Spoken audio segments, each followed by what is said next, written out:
Yesterday, I was doing a virtual career fair for my kids' high school about game development, what it's like to be in the industry, and how you can get into the industry. And right at the end, I was asked a really great question that I only had about a minute to answer, and I think I can do a better job here. The question was, if you were giving advice to your younger self on how to get started now, what would you say? First, I would say that if you want to be a game developer, the number one thing that you should do is just start learning right now. Don't waste any time. As soon as you're done watching this video, start learning how to make your own games. It's not very difficult to get into anymore. You don't have to go out and buy a bunch of books like when I was a kid. All of the information is available online with really good guided resources and tutorials that'll take you from not knowing anything about game development to building your own game. I'll link some down below, including one where I teach you how to make your own version of Angry Birds, and then some of my other favorites by other developers. And if you're an experienced developer or you've been doing this for a little while,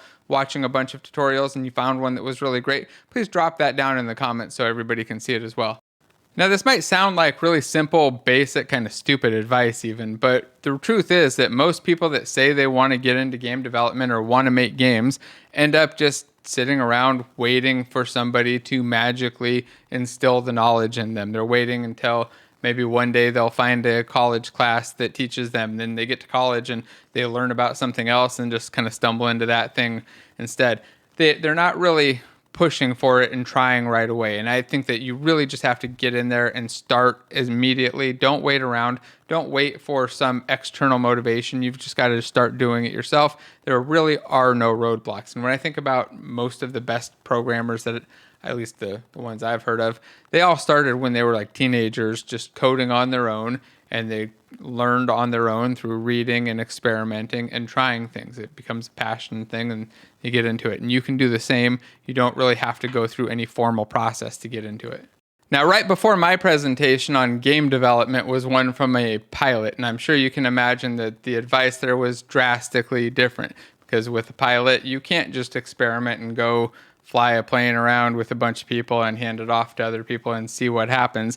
You really have to go through some formal process, and there's actually, I think, some importance there, because I fly on planes, or at least I go on planes that other people fly, and I'd like them to be formally trained. When it comes to games, though, if the game sucks, the game doesn't work, which it's going to suck and not work at first, it doesn't matter. Nobody's getting hurt. So you should start building games right away, start sharing those as often and as much as possible, including the code that you're working on.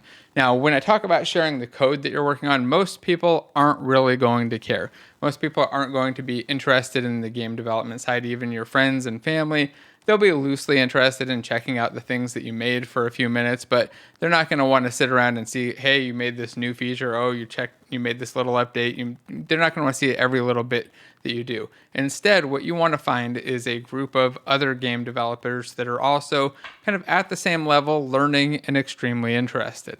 Now, there are, I think, 4 places that I want to recommend that you look for these other developers. The first is just if you're in an organization like a school, look for any game development groups. If there is one, you should definitely be in it. If it's terrible and it sucks, fine, leave. But go try it out, check it out, and see what it's like. You'll probably meet a lot of other people that are in the industry or wanting to get into the industry, depending on exactly what level of group it is. And you're going to make contacts that are going to be in the industry later. And they're also going to be talking about lots of interesting game development topics that you may not have thought to talk about. Another one is local meetups. Now, depending on where you are, I'm near Los Angeles. There's a lot of meetups. There's one actually coming up I'll talk about in a moment. These meetups are places where professional developers go and talk about professional game development stuff. There's a ton of hiring going on there. It's also just great for learning new topics and learning about what people are actually doing in the industry. You can see a lot of stuff online. You kind of get an outside view, but if you actually want to talk to people about the horror stories and other kind of crazy stuff that happens day to day, or just the interesting things that they can't talk about online, going to these meetups is great for that. Now, even better than meetups are game jams, and these are pretty hard to find in person nowadays. But if you can find a game jam that's in person where they're working on something that sounds even loosely interesting, you should definitely sign up and go check it out. And in these game jams, what you usually do is come together with a group of 20 to 100 developers, break into small teams, build out a game that fits into some theme over a day or 2 days or a weekend or something, and then present it. And then there will be some award ceremony or something else at the end. A lot of time there's cool prizes. But the most important thing there is that you meet and get to talk to other developers and get that experience of working alongside other developers instead of just working on your own. Now, if you can't get to an in-person game jam, the next best thing, and the thing that I would still recommend you even do if you can get to an in-person one, is online game jams. These happen constantly. If you go to itch.io, there's multiple every single day. I'm actually going to be judging one in the next couple days. I'll put a link down below. And speaking of prizes, they've got like $10,000 in prizes. And it looks like there's not a lot of competition signed up. So you got a good chance of winning if you've got a little bit of game dev experience and you want to build something using the Genies SDK for Unity. It's actually pretty interesting too, because you'll see that it does something similar to Hot Reload. You can actually do live updates through their platform that has avatars, that they've got a bunch of really cool stuff going on. I'll put the links down below and show it up on screen so you can check it out. But there are lots of other game jams that are constantly happening. So there's game jams every single day of different types, and you can get in there. I recommend that you go through and do a couple of them just for practice. The online ones are nice because there's no stress. If you don't submit your game, it doesn't matter. You can just keep trying different ones and learning. What do you need to do to actually get a job? After you've learned a little bit, all of the other things that I've been talking about are what is going to get you the job. Going to these meetups and talking to other developers is way more likely to get you a job than just about anything else that you can do. Another step that I recommend that you follow along with all of the other stuff that I was just talking about is that while you're learning, try streaming on Twitch. Try streaming on YouTube. Share what you're doing, even though at the beginning probably nobody will watch. Eventually a couple of people will start watching, and the people that do watch are going to be other game developers. They're going to be people that are interested in what you're doing, and those people will probably give you some really good advice along the way. Now, of course, this isn't going to pay off instantly, but it's not the kind of thing that you need to think you're going to work on for years, and it's not the kind of thing where you need to definitely don't spend all of your time just working on streaming. Spend your time working on getting better at game development, learning the craft, and making the connections. That's the biggest, most important part. Make connections in the game development industry and start searching for jobs as soon as you feel like you can do even the tiniest little bit of a game dev job. If you don't feel like you're at the point where you can completely code and you can get some stuff done where you could maybe contribute, but you want to get there, do what a lot of other developers have done, what I did personally. Get in on the QA team or one of the other teams of a company and start doing coding stuff on the side. Start coming up with coding things for the game that you're working on the side. And as you level up those skills, you'll have an immediate in to get into a programming team, and you'll also know a lot of other game developers because you'll be working in the industry. Take whatever job you can get in the industry right away and just keep working on those programming skills. But don't also avoid applying. Make sure that you're actually searching and looking for jobs constantly as soon as you have even the tiniest, like I said, tiniest little bit of skill. Now, that might also sound stupid because you're probably not going to get hired with very little skill, but you're not doing it just to get hired. You're doing it to get the experience of actual job hunting.